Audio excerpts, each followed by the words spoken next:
Welcome to this sample course from Action Training Systems.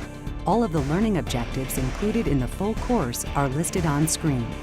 You will be shown a sample of these sections in this demo. A complete listing of our course content is available on our website.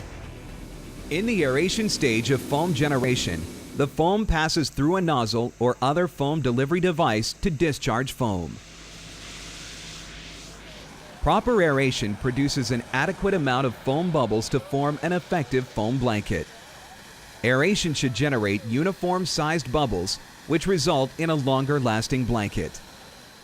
There are many types of foam delivery devices. Let's look at some of the most common devices in use today.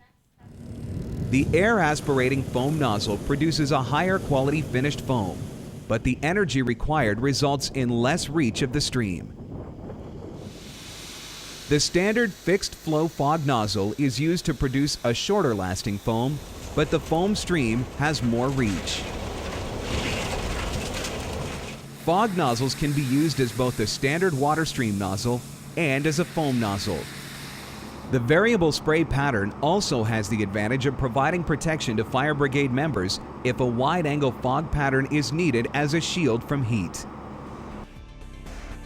Thank you for choosing to view this demo program. For more information about the full line of over 200 course offerings available from Action Training Systems, visit our website at www.action-training.com or contact us at 1-800-755-1440, extension 3.